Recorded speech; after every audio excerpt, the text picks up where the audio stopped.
Hello, my name is Dr. Mary Hamer. I'm giving an exclusive interview regarding Joran Van Der Sloots' attorney, Jose Jimenez Navarro, as well as other topics. The key topic of concern of mine is the unprofessional conduct of Attorney Jimenez.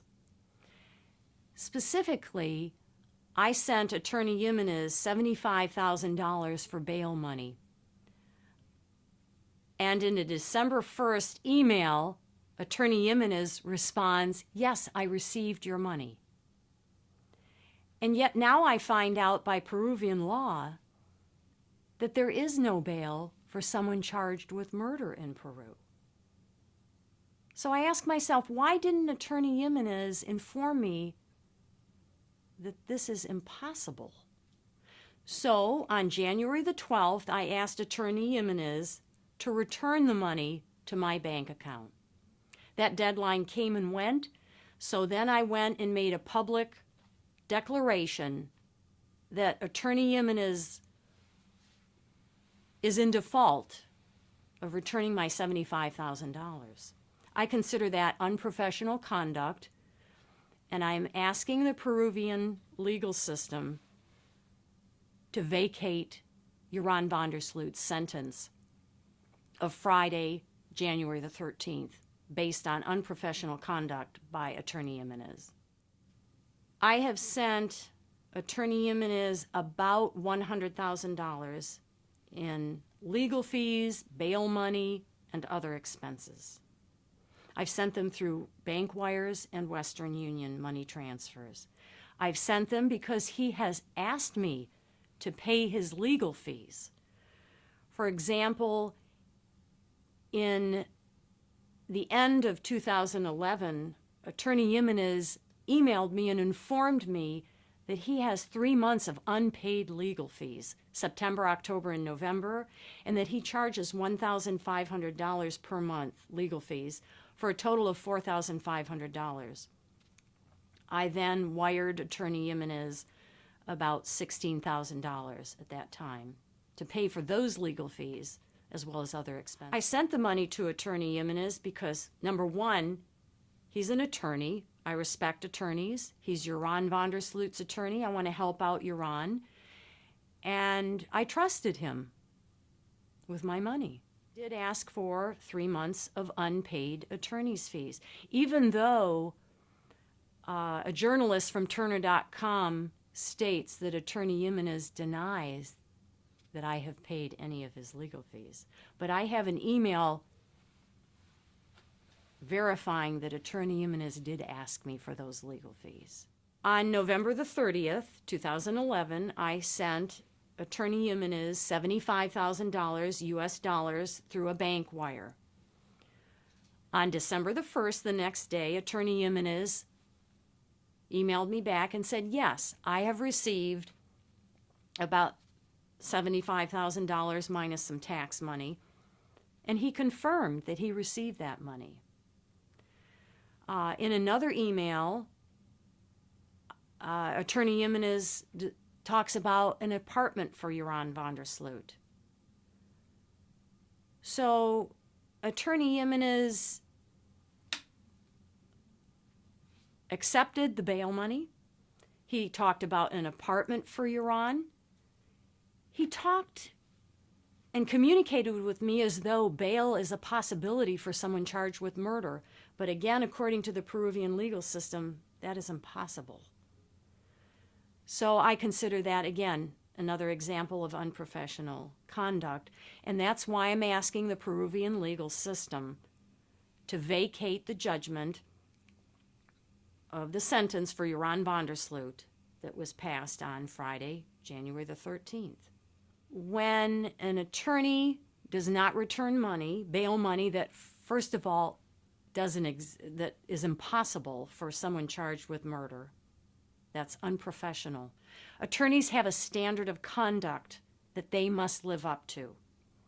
They, secondly, need to be honest when they're receiving money, and I consider his behavior dishonest. He has not been honest with me. Thirdly, most importantly, he has a duty to his client, Joran Van Der Sloot, for managing the case.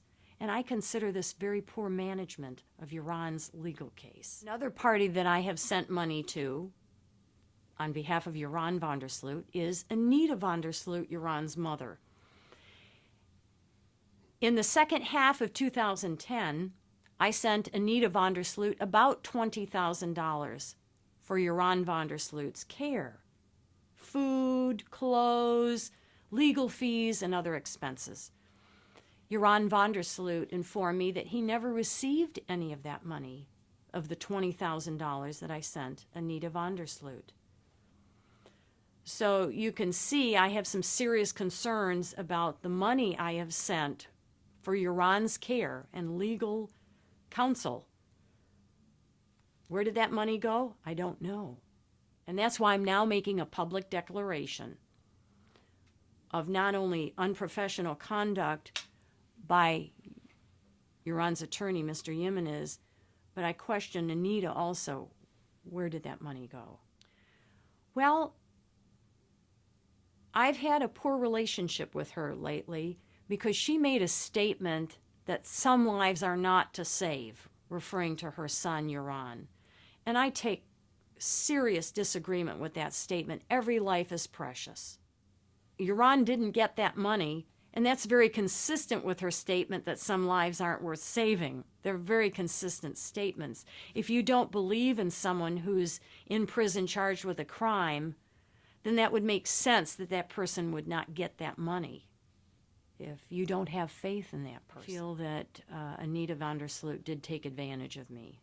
One day in a phone conversation with Joran Van Der Sloot, Joran kept repeating, "Mary, I'm afraid something's going to happen to them." I said, "Joran, who do you mean by them?" He said, "His family." I said, "What do you mean you're afraid something's going to happen to them?" And he didn't say kill, but he was afraid someone was going to kill them. And I said, "Well, why, Joran? Why?" He said that he knows some very important information about the murder of Jon Bennett Ramsey, the 6-year-old girl from Colorado. And he has that information on tape, on 2 USB chips in 2 different locations. And right away I thought that might be a motive to entrap him in Lima, Peru, in a Midnight Express type prison. And I have since been trying to get a hold of those 2 USB tapes. Joran has a tape of the person who killed Jon Bennett Ramsey documented on those 2 USB chips. I don't have proof. I'm speaking hearsay now. I'm quoting what Joran Van Der Sloot told me, but Joran Van Der Sloot, but he said this person is very wealthy.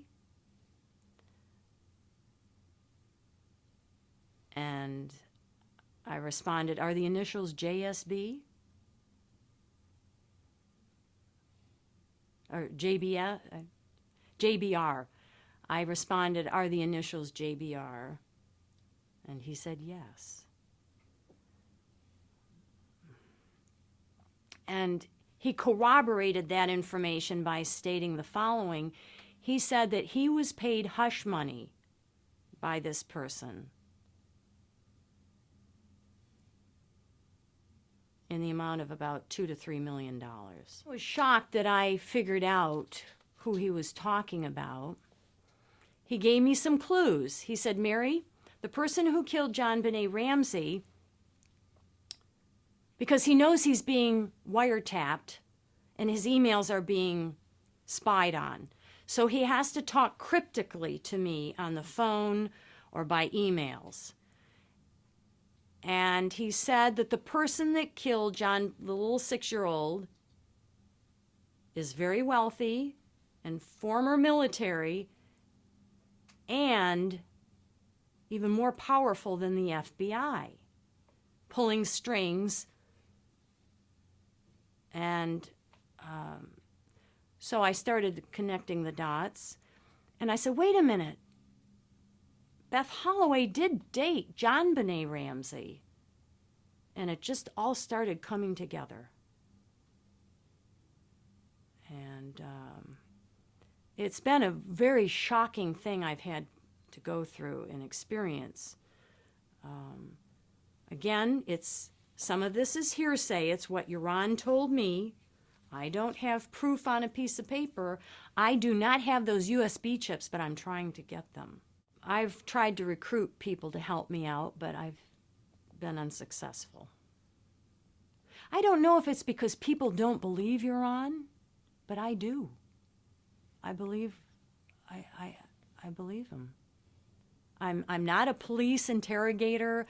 I'm not the world's expert on lie detection, but I feel I have enough of a relationship with Joran where I feel I can trust him. In conclusion, in this exclusive interview regarding Joran Van Der Sloots, his attorney Jose Jimenez Navarro, and other issues,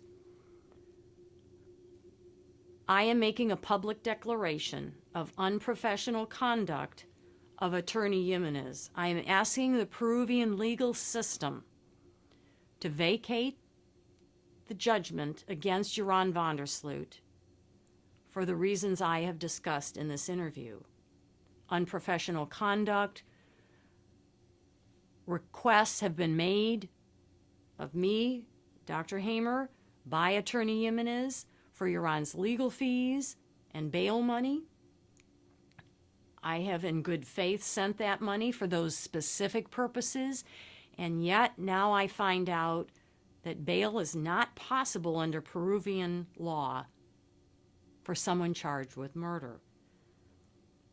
So I therefore have shown evidence of unprofessional conduct, dishonesty. I have requested that bail money be returned. I set a deadline. The deadline came and went. That bail money has not been returned to me. I now claim a public declaration of default of that $75,000 bail money. There also, number two, have been violations of the attorney-client privilege. Attorney Jimenez has talked to me or emailed me about many issues, private issues of Joran Van Der Sloots' legal case, his legal strategy, the robbery-murder issue, Joran's confession that the police released to the media, and other topics that I consider a violation of the attorney-client privilege. Thirdly, I have just been recently informed that attorney Jimenez has called me names, as well as other people, the Coca-Cola crazies, the people who have fought for Joran Van Der Sloots' civil rights.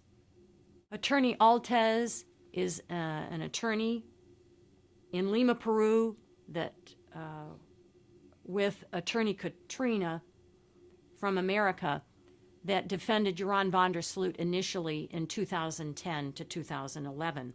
Then in 2011, attorney Jimenez took over. Attorney Jimenez has called me and attorney Katrina and Altez the Coca-Cola crazies because the three of us have fought for Joran Van Der Sloots' civil rights. And we have fought fervently.